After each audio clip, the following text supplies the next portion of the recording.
शाम सूरज को ढलना सिखाती है, तमा परवाने को जलना सिखाती है।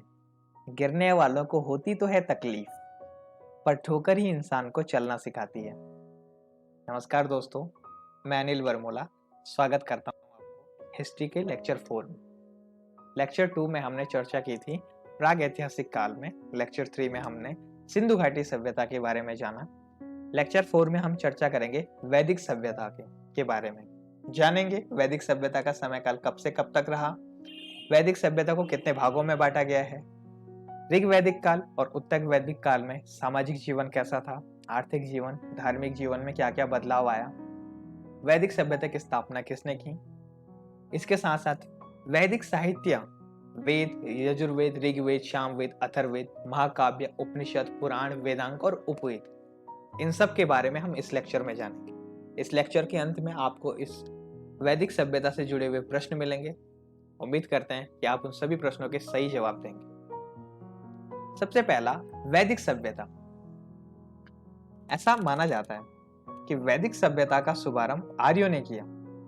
इसके संस्थापक आर्य माने जाते हैं, जो आज से 2500 ईस्वी पूर्व यूनान, ग्रीस से भारत में आए थे और यहां आकर उन्होंने जिस राज्य में बसना शुरू किया, उस राज्य को या फिर उस प्रदेश को सप्त सैंधव प्रदेश कहते हैं। तो वैदिक सभ्यता का जो समय है वो माना जाएगा 2500 ईस्वी पूर्व से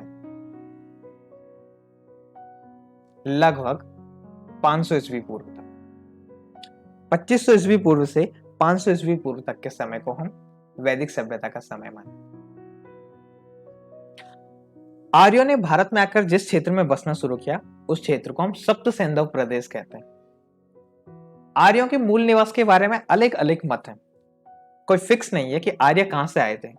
बाल गंगाधर तिलक का मानना है कि आर्य जो है उत्तरी ध्रुव, आर्कटिक से आए थे, जबकि स्वामी दयानंद इनका मानना है कि आर्य तिब्बत से आए थे।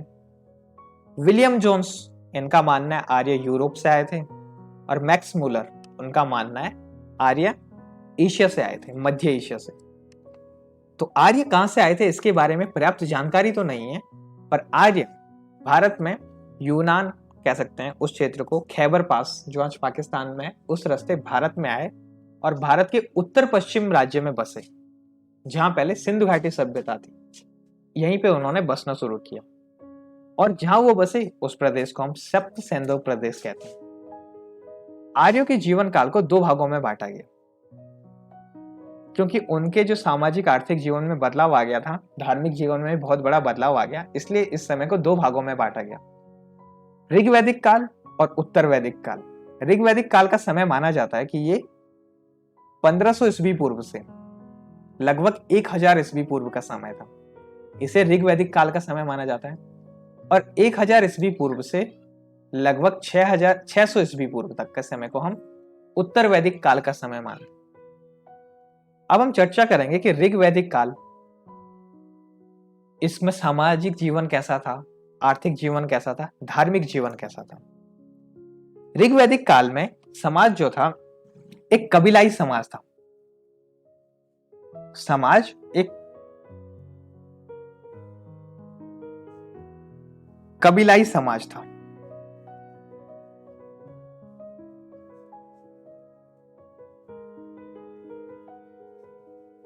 ये पहला महत्वपूर्ण बिंदु है जो आपने याद रखना है। मैं बिंदु बाई बिंदु, पॉइंट बाय पॉइंट आपको सारी महत्वपूर्ण जानकारियां देता रहूंगा जो परीक्षा की दृष्टि से इंपॉर्टेंट है, और मैं उम्मीद भी करता हूं कि आप सब इन पॉइंट को नोट डाउन भी करोगे। दूसरा, समाज का जो आधार था वो परिवार था।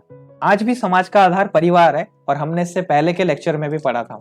हड़प्पा कालीन सभ्यता में भी समाज का आधार परिवार था, पर हड़प्पा कालीन सभ्यता में समाज मात्र सत्तात्मक था, पर ऋग्वेद आते आते समाज जो है पितृ सत्तात्मक हो गया था, या फिर परिवार हमारा पितृ सत्तात्मक था। मतलब अब परिवार में पिताजी की चलेगी, माता की नहीं।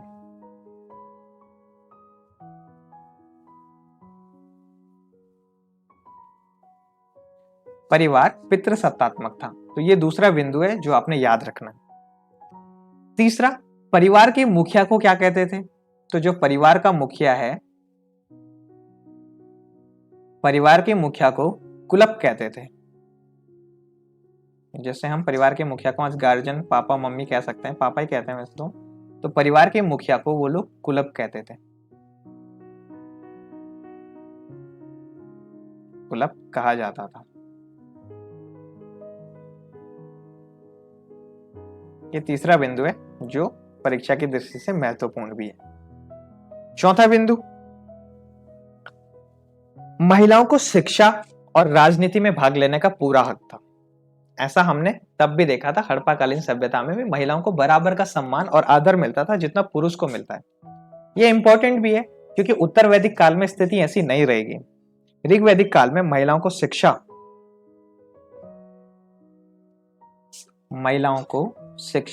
और राजनीति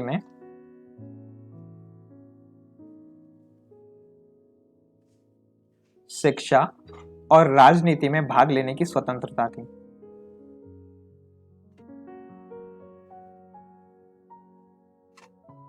में भाग लेने की स्वतंत्रता थी।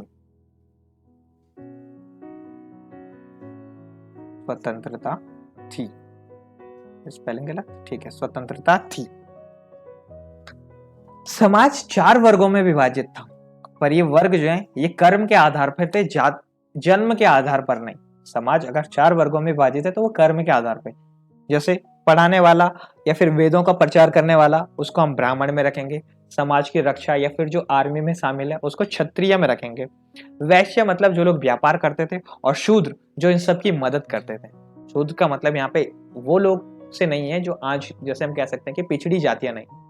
शूद्र का मतलब वो जो ब्राह्मण, क्षत्रिय और वैश्य इन सब का मदद करते थे, इनके लिए सहायता का काम करते थे। तो समाज जो है 4 वर्गों में विभाजित था। आपने ये भी याद रखना, समाज 4 वर्गों में विभाजित था।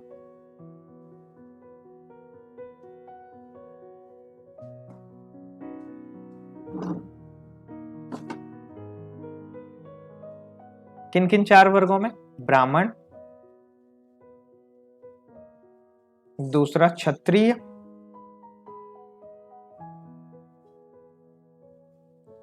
तीसरा वैश्य, वैश्य का मतलब व्यापारी, और चौथा शूद्र। शूद्र वो हैं जो इन सब की मदद करते हैं इनके काम में। तो ये सब जो समाज का विभाजन है कर्म के आधार पर था, जन्म के आधार पर नहीं। पर उत्तर वैदिक काल में स्थिति बदल जाएगी, इसलिए आपको याद रखना है कि ये कर्म के आधार पर विभाजन है। इसके साथ साथ आर्य मांसाहारी और शाकाहारी दोनों थे, वो सब खा लेते थे। उनके लिए इंपॉर्टेंट बिंदु है कि वो सोम रस का सेवन करते थे। सोम रस, इसका वो सेवन करते थे, ये इंपॉर्टेंट बिंदु है। आजकल के बच्चे खुद को भांग खाकर भोले का भक्त समझते हैं, तो शायद वो यही सोम रस है जिसको खाकर वो अपने को भोले का भक्त समझते हैं। तो गलत फहमी है वो, पर ये सोम रस शायद कोई और था, ठीक, जिसकी जानकारी हमें नहीं है। 5वां बिंदु, वो धातु से प्रचलित थे, उन्हें धातु के बारे में पर्याप्त जानकारी थी। तो कौन कौन सा धातु है? वो चांदी, तांबा और कांस्य, इसको जानते थे। इसका हथियार बना के इसका इस्तेमाल करते थे, आभूषण के तौर पे इनको पहनते थे। तो धातु से वो पूरी तरह से जानते थे। और 8वां बिंदु जो आपने याद रखना कि वो मनोरंजन के लिए क्या करते थे। तो मनोरंजन के लिए घुड़सवारी करना, जानवरों का शिकार करना, नृत्य करना, संगीत, उत्सव मनाना, ये सब काम जैसे हमने सिंधु घाटी सभ्यता में देखा है उसी तरह से समाज बना हुआ है। मतलब तुम देख सकते हो समाज शांति प्रिय समाज है, युद्ध के लिए या फिर कर्मकांड उस तरह के नहीं है। महिलाओं का समाज में आदर है, उनको शिक्षा राजनीति में आने का हक मिलता है। तो एक शांति प्रिय समाज है। पर ये कब तक से कब तक की बात है? ये 1500 ईस्वी पूर्व से लगभग 1000 ईस्वी पूर्व तक की, इतने समय की बात है। ये इनके सामाजिक जीवन का वर्णन था। दूसरा महत्वपूर्ण बिंदु, आर्थिक जीवन क्या था, ये क्या क्या काम करते थे। आर्थिक जीवन आज भी मतलब कृषि हमेशा से ही आर्थिक जीवन का आधार रहा है। तो इस जमाने में कृषि से ज्यादा वैसे पशुपालन को जोर दिया गया था, कृषि से ज्यादा पशुपालन पर जोर दिया गया था।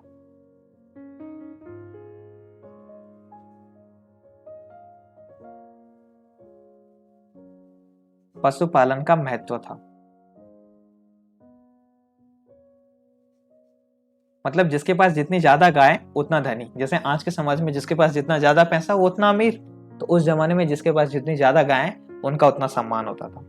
तो कृषि और पशुपालन दोनों ही काम थे, पर पशुपालन को ज्यादा महत्व दिया गया था। ये लोग गाय के बने हुए उत्पाद का ही ज्यादा सेवन करते थे, जैसे दूध, घी, मटर, मक्खन, पनीर। पनीर शायद मुश्किल ही होगा, पर दूध के बने हुए उत्पादों का ही ये मुख्य रूप से सेवन करते थे। अच्छा, गाय सबसे महत्वपूर्ण पशु था, और गाय का वैसे नाम क्या कहते थे? वो गाय को वो लोग गोधन्य कहते थे। अधन्य, अधन्य कहते थे। अधन्य का मतलब होता है जिसको मारे ना, न मारा जाने वाला पशु, न मारा जाने वाला पशु, इसे अधन्य कहते थे। और महत्वपूर्ण कहा जाता था। तो गाय सबसे इंपॉर्टेंट था उस जमाने में। गाय के लिए युद्ध भी हो जाते थे। अगर किसी ने किसी की गाय ले ली तो गाय के लिए युद्ध भी हो जाते थे। और अगर किसी ने बहुत बड़ा यज्ञ कर दिया तो पुरोहित को कई सारे गाय दान में भी दी जाती थी। इस तरह का प्रचलित था उस जमाने में। गाय के साथ साथ वो और जानवरों को भी पालते थे। जैसे गाय के साथ साथ वो भेड़, बकरी और घोड़े,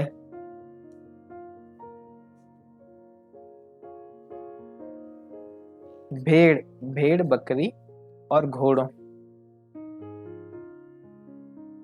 को भी पालते थे।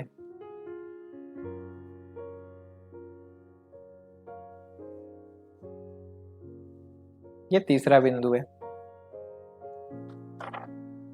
चौथा बिंदु, पशुपालन और कृषि के साथ और भी व्यवसाय थे, जैसे कढ़ाई। वैसे कढ़ाई नहीं होगा, ये बढ़ई होगा।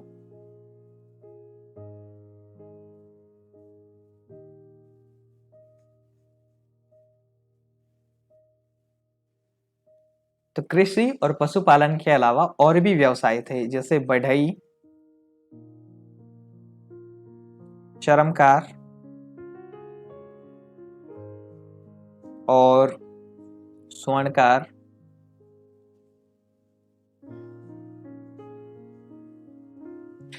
आदि व्यवसाय भी प्रचलित थे।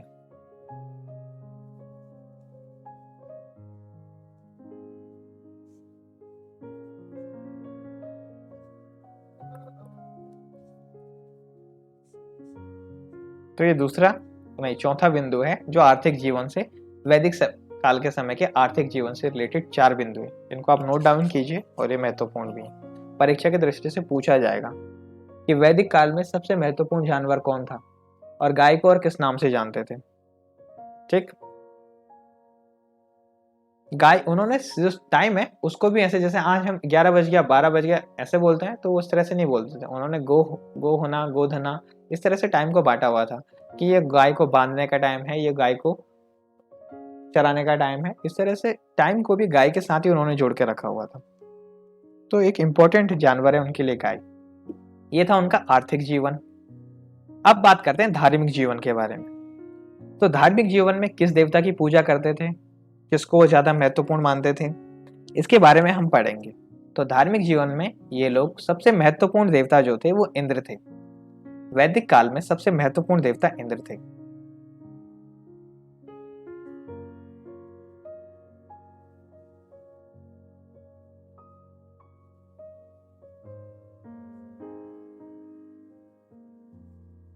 इंद्र थे। Point number 1। सेकंड पॉइंट, अच्छा, इंद्र को पुरंदर भी कहते थे।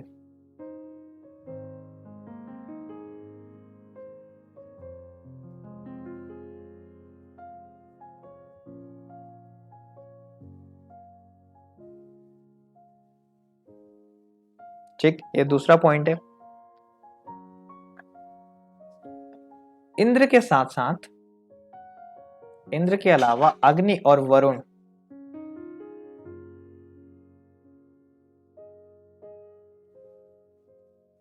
वरुण देवता का स्थान था। अग्नि के बाद, इंद्र के बाद अग्नि और वरुण का स्थान था।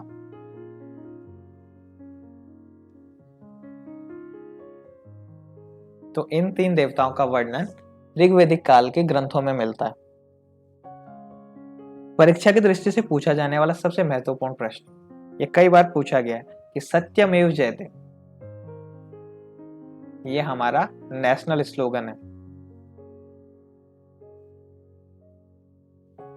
ये कहां से लिया गया है? सत्यमेव जयते, ये हमारा नेशनल स्लोगन मंडूकोपनिषद से लिया गया है। इसका वर्णन मंडूकोपनिषद में।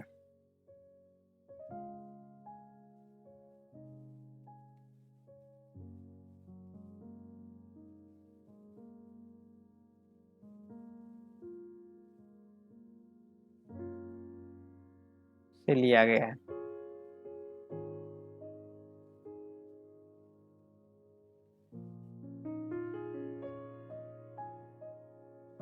पॉइंट नंबर 4, अस्तो मा सद्गमय।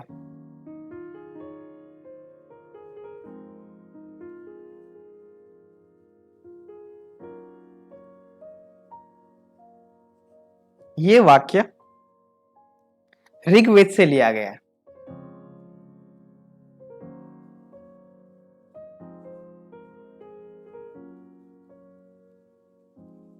अच्छा, इस काल का नाम ऋग्वैदिक काल इसलिए है क्योंकि इस समय में ऋग्वेद की रचना हुई थी। सबसे पहला वेद ऋग्वेद की रचना इसी काल में हुई थी, इसलिए इस काल का नाम ऋग्वैदिक काल है। और जितने भी बाकी के वेद हैं उन सब की रचना उत्तर वैदिक काल में हुई है।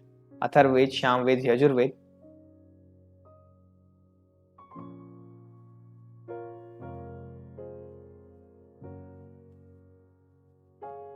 पांचों महत्वपूर्ण बिंदु। अब समाज पितृसत्तात्मक है तो देवियों का कोई वर्णन नहीं मिलता है ऋग्वैदिक काल में, क्योंकि पितृसत्तात्मक समाज था तो यहाँ पे देवताओं का वर्णन मिलता है, देवी का कोई वर्णन नहीं मिलता है। देवियों का कोई वर्णन नहीं है।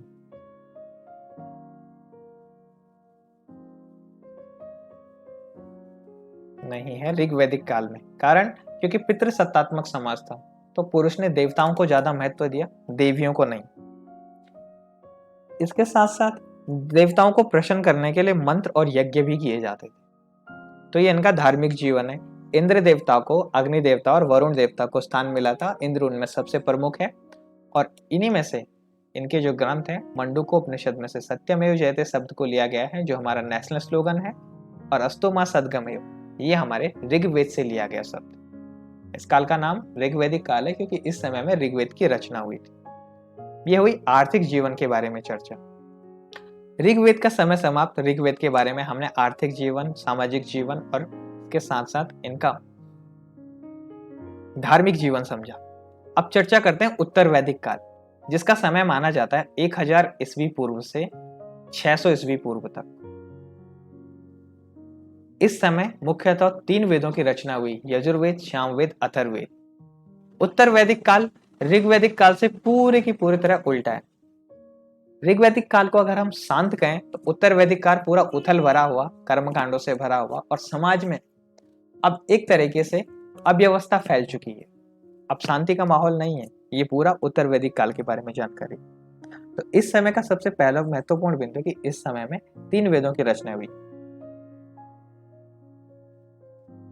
इस काल में 3 वेदों की रचना हुई है।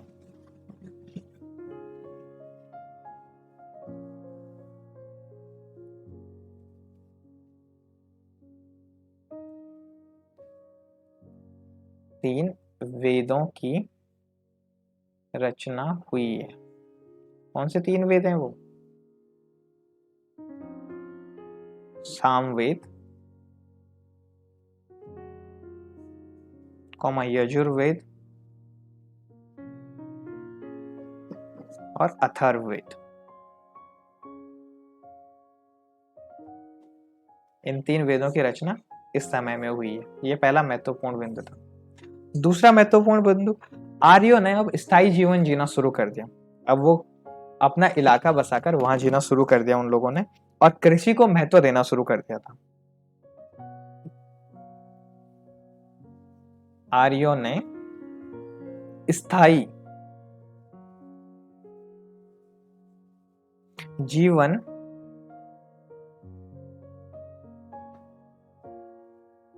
जीना शुरू किया।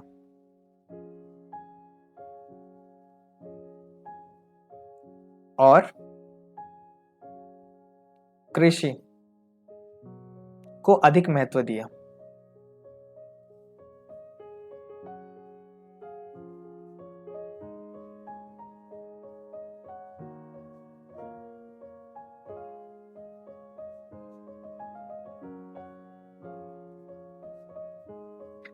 तीसरा महत्वपूर्ण बिंदु, अभी आप जानते हो कि ऋग्वैदिक काल में पशुपालन को ज्यादा महत्व दिया गया था, पर उत्तर वैदिक काल आते आते जब इन्होंने स्थायी जीवन जीना शुरू कर दिया तो कृषि को अधिक महत्व देना शुरू कर दिया था। आर्य लोग जहां निवास करते थे उस स्थान को आर्यव्रत कहते हैं।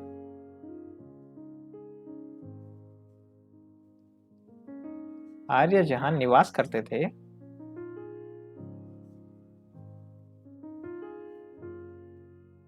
उस स्थान को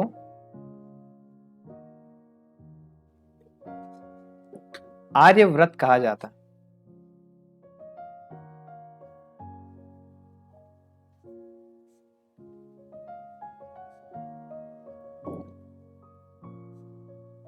ये कुछ महत्वपूर्ण बिंदु थे उत्तर वैदिक काल के सामाजिक संरचना से जुड़े हुए।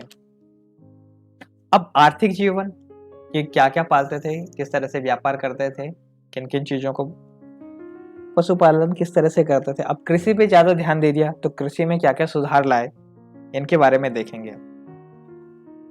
पहला महत्वपूर्ण बिंदु, इस काल में कृषि को मुख्य व्यवसाय माना गया। कृषि को मुख्य व्यवसाय माना गया।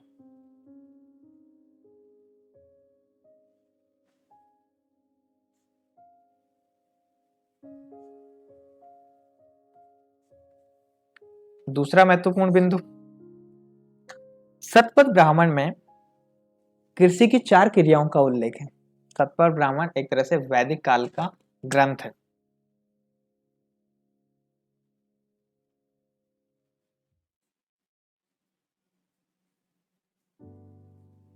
सतपथ ब्राह्मण में कृषि की 4 क्रियाओं का उल्लेख मिलता है।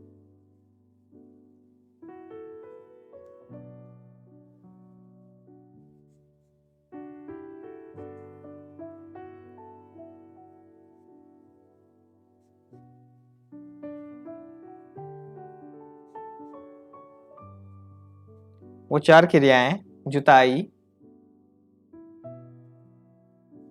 बुआई,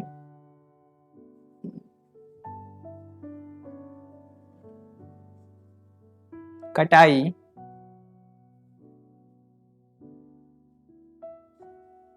तथा मंडाई।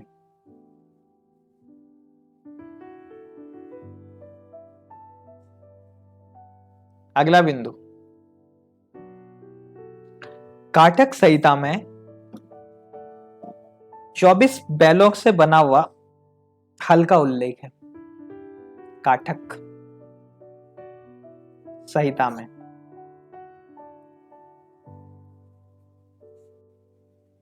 24 बैलों से बनाए हुए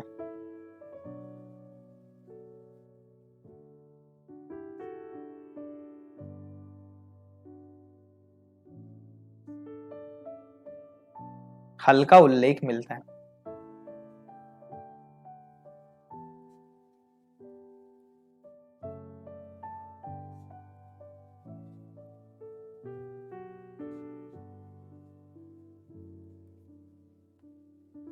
और चौथा, वस्तु विनिमय भी होता था। वस्तु विनिमय का मतलब चीजों का आदान प्रदान, एक के बदले दूसरी चीजों को लेना। जैसे घी के बदले किसी से चावल ले लिए, चावल के बदले किसी से गेहूं ले लिए, तो इनको कहते हैं वस्तु विनिमय। वस्तुओं का विनिमय भी होता था।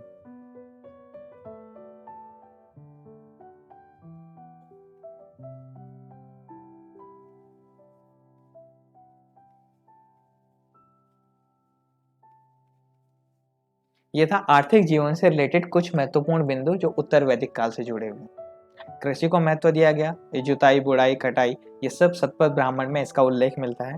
24 बैलों से बनाया गया उनका हल, इसका उल्लेख भी मिलता है काष्ठ साहित्य में। तो समझ सकते हो कितने ताकतवर लोग थे जो 24 बैलों को एक साथ जोत दे रहे हैं। अब तो कोई 2 बैलों को ना जोत पाए, उस जमाने में 24 बैलों को एक साथ जोत कर भी काम चलाया जाता था। और वस्तु विनिमय की प्रक्रिया भी थी कि एक के बदले दूसरी चीज ले लो, इस तरह से काम भी किया जाता था। अगला, इनका धार्मिक जीवन अभी सबसे महत्वपूर्ण है, क्योंकि धार्मिक जीवन में जो बदलाव आया वो सामाजिक और आर्थिक जीवन से कई गुना ज्यादा है। इसी धार्मिक जीवन बदलाव के कारण आपको अगला जो चैप्टर सुनने को मिलेगा वो है धार्मिक आंदोलन। धर्म इतना बुरी तरह से प्रभावित हो चुका था कि लोगों ने धार्मिक आंदोलन छेड़ दिया। बौद्ध और महावीर स्वामी, इनका उत्पत्ति इसी वजह से हुआ क्योंकि धार्मिक स्थिति बहुत डामाडोल थी, बहुत बुरी स्थिति उत्तर वैदिक काल में। इन्होंने कर्मकांड की जगह अब जादू टोना करना शुरू कर दिया था, अंधविश्वास ज्यादा फैल गया था, भूत प्रेतों में विश्वास था, लोग एक दूसरे का मतलब दवाइयां इस तरह से बनाई दी गई थी। अथर्ववेद, एक तो अथर्ववेद में कुछ इस तरह की बातें लिखी गई है जिसमें जादू टोना और कह सकते हैं कि जैसे भूत प्रेत, किसी को वशीकरण करना, तो समाज और धर्म पूरी तरह से सत्यानाश था। और इसी के बाद धार्मिक आंदोलन शुरू हुए। तो उत्तर वैदिक काल में, ऋग्वैदिक काल में जितनी अच्छाइयां थी, उत्तर वैदिक काल में उससे कई ज्यादा गुना बुराइयां थी। तो धार्मिक जीवन एक तरह से बहुत ही बुरा था इस समय में। यज्ञ और बलि, बलि प्रथा यहीं से प्रचलित हुई है।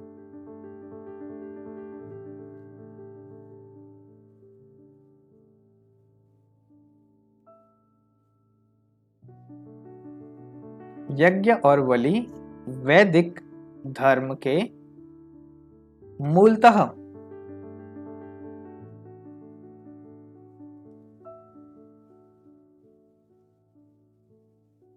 प्रक्रिया थी। अब इन्होंने बलि प्रथा को आरंभ कर दिया था। ये पहला बिंदु है जो आपने याद रखना है। दूसरा महत्वपूर्ण बिंदु, इंद्र के स्थान पर अब प्रजापति देवता को ये मानने लगे थे। अब जो इंद्र का स्थान था, जो ऋग्वैदिक काल तक इंद्र को महत्वपूर्ण और सबसे प्रमुख देवता माना जाता था, अब इंद्र का स्थान अब प्रजापति देवता को माना जाने लगा था।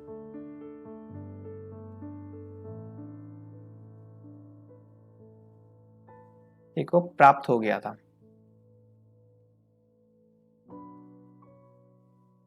ये दूसरा महत्वपूर्ण बिंदु है। तीसरा, जादू टोना, कर्मकांड, अंधविश्वास, ये बुरी तरह फैल चुका था।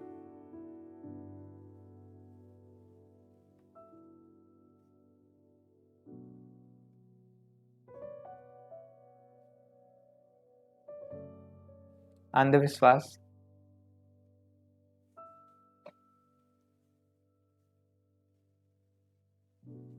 और तथा भूतों में भी।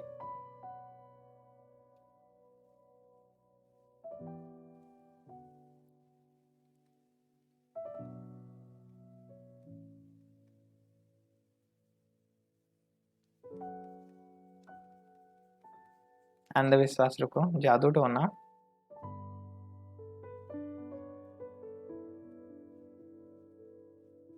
अंधविश्वास तथा भूत प्रेत।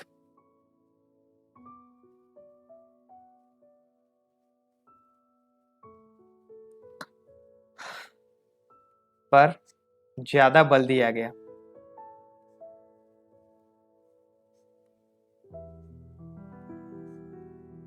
उसका कारण है कि इस समय अथर्ववेद की रचना हो गई थी और अथर्ववेद इन सब चीजों से भरा हुआ है।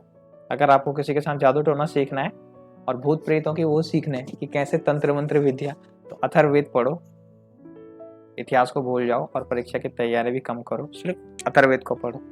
क्या पता जादू टोना सीख जाओगे तुम। ठीक है।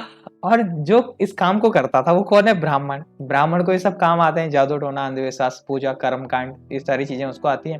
तो अब ब्राह्मणों और मंत्रोच्चारणों का वर्चस्व बढ़ने लग गया था। ठीक, यही इसका लास्ट बिंदु भी है। इससे हुआ क्या? मंत्रोच्चारण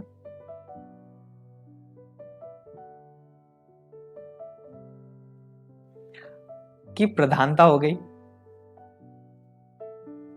तथा ब्राह्मण प्रधानता के कारण ब्राह्मणों का वर्चस्व बढ़ गया।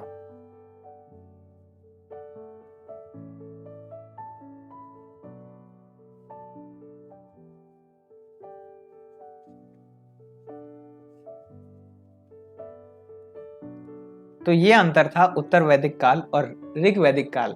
ऋग्वैदिक काल एक शांत समय था जिसमें सब लोग आनंद और शांति के साथ रह रहे थे, जबकि उत्तर वैदिक काल उथल पुथल भरा था। और जब समाज में उथल पुथल आती है तो उसमें शांति का रास्ता भी सब ढूंढते हैं, और वही शांति का रास्ता इससे अगला चैप्टर है, जिसमें हम पढ़ेंगे धार्मिक आंदोलन। पर अभी हमारा वैदिक काल समाप्त नहीं हुआ है। वैदिक काल में महत्वपूर्ण है वैदिक साहित्य, जैसे ऋग्वेद, यजुर्वेद, अथर्ववेद, सामवेद।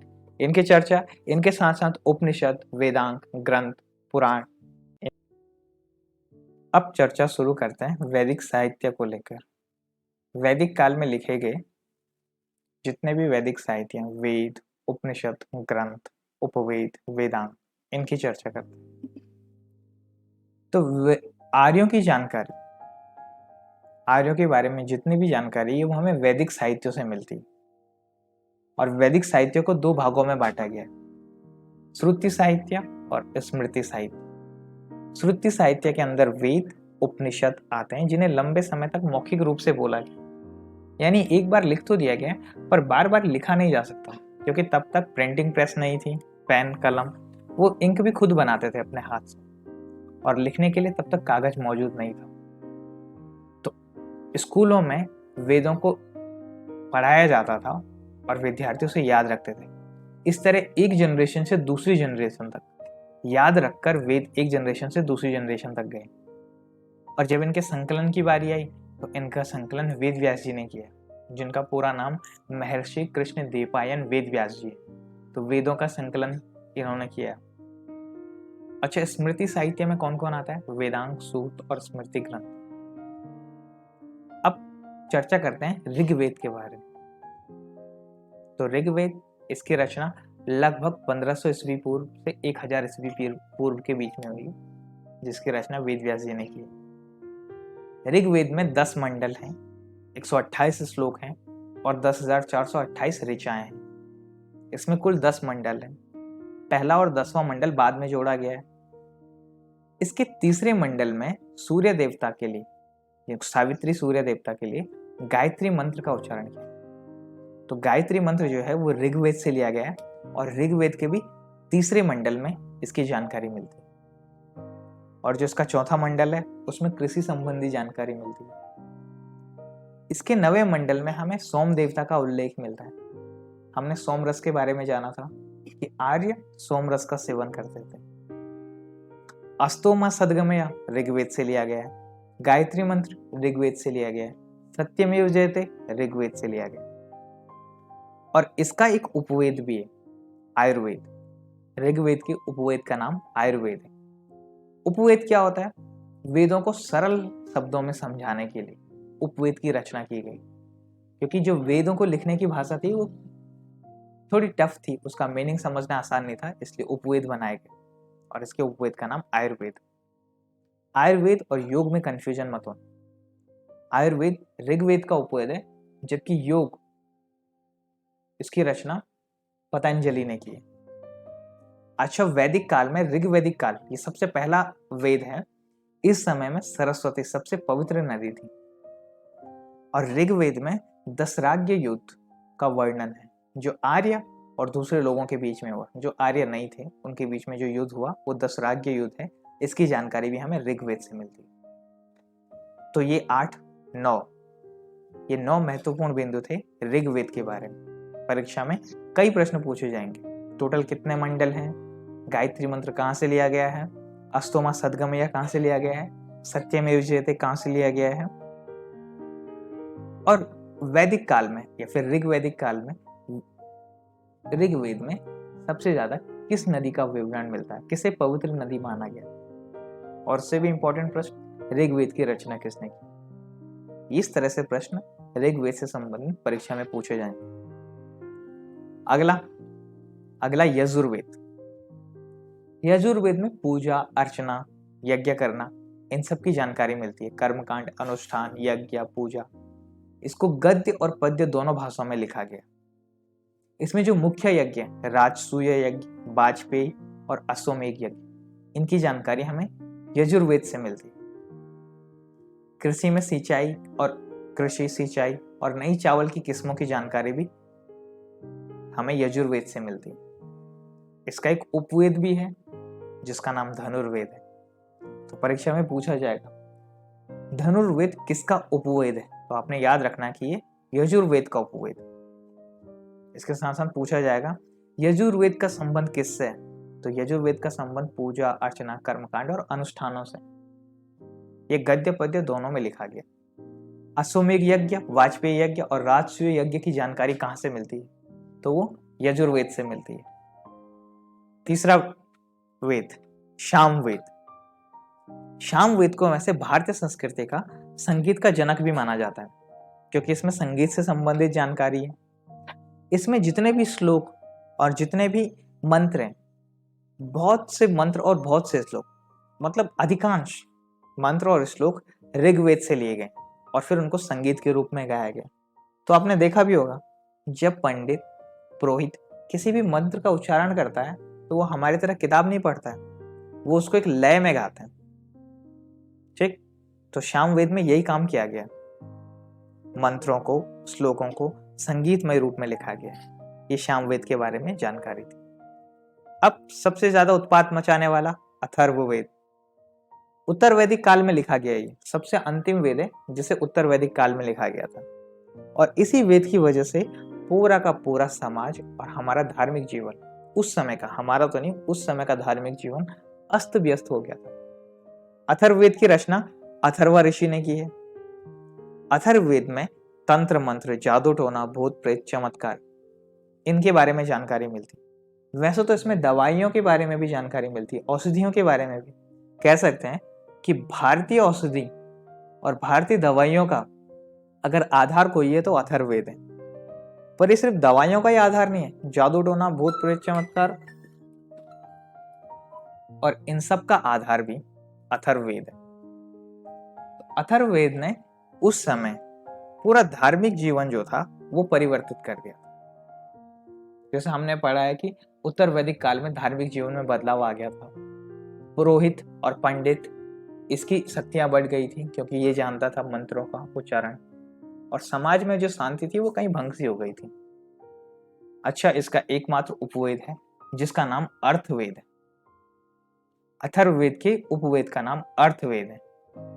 इसके साथ साथ ये भी जरूरी है कि अथर्ववेद का एकमात्र ब्राह्मण ग्रंथ है जिसे गोपद कहते हैं।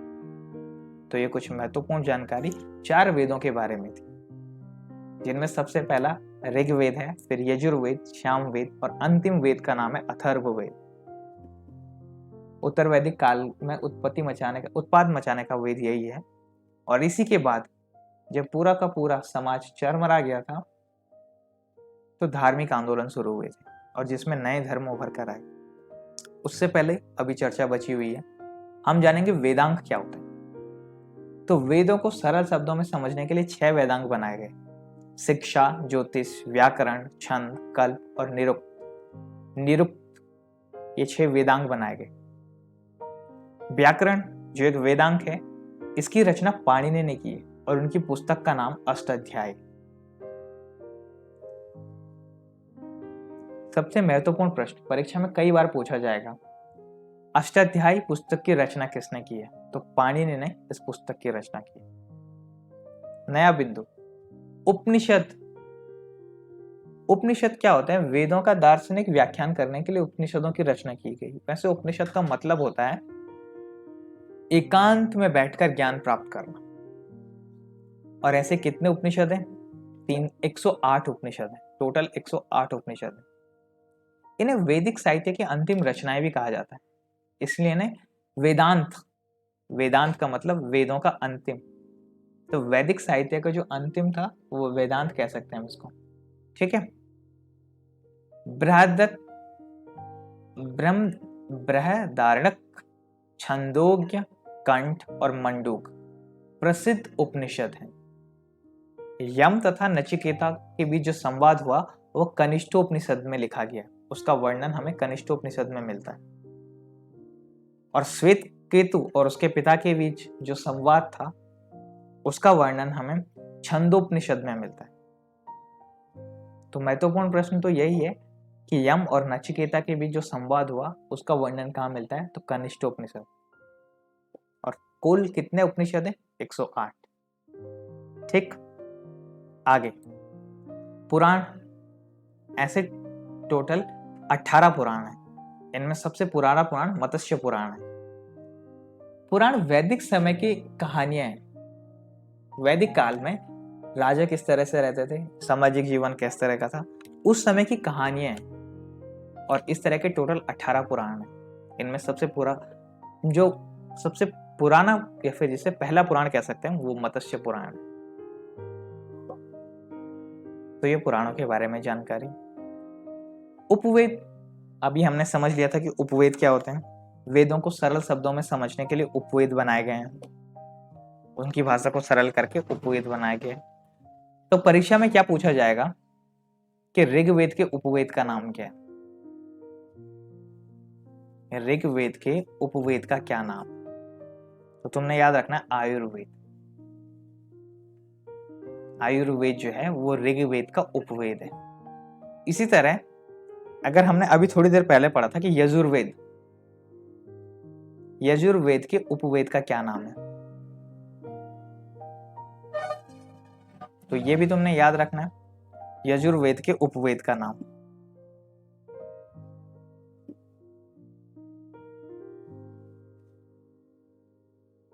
यजुर्वेद के उपवेद का नाम था धनुर्वेद।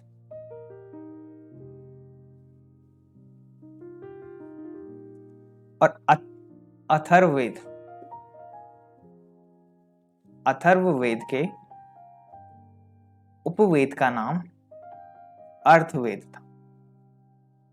अथर्ववेद के उपवेद का नाम अर्थवेद। ये कुछ महत्वपूर्ण जानकारी है जो आपने याद रखना है। तो आज का ये लेक्चर हमने समझा वैदिक काल के बारे में, जिसमें हमने ऋग्वेद और उत्तर वैदिक काल को पढ़ा। फिर वैदिक साहित्य को पढ़ा। वैदिक साहित्य में हमने वेद, उपवेद, वेदांग इनके बारे में जाना। मैं उम्मीद करता हूँ कि पूरा लेक्चर आप सभी को समझ में आया होगा। आपने पूरे नोट्स बनाए होंगे और ये नोट्स आपको परीक्षा में जरूर मदद करेंगे। अब आपका काम है इसको रिवाइज करना, पढ़ना, अपने नोट्स तैयार करना और उनको रिवाइज करना। ठीक, आज की चर्चा को हम यहीं पे रोकते हैं। अगली क्लास जो होगी हमारी वो होगी धार्मिक आंदोलन को लेकर, जिसमें हम समझेंगे जैन धर्म, जैन धर्म के संस्थापक कौन थे उनके बारे में समझेंगे। बौद्ध धर्म के संस्थापक महात्मा बुद्ध, उनके बारे में जानेंगे। उस जमाने में कौन कौन से ग्रंथ लिखे गए उनको समझेंगे। तो अगला लेक्चर इंटरेस्टिंग होगा हमारा। क्यों? उत्तर वैदिक काल में अब तो तुम जान ही चुके हो कि जितना भी धार्मिक जीवन में बदलाव आया था उसी का कारण है धार्मिक आंदोलन। अगली चर्चा करेंगे। आज की चर्चा को हम यहीं पे रोकते हैं। धन्यवाद।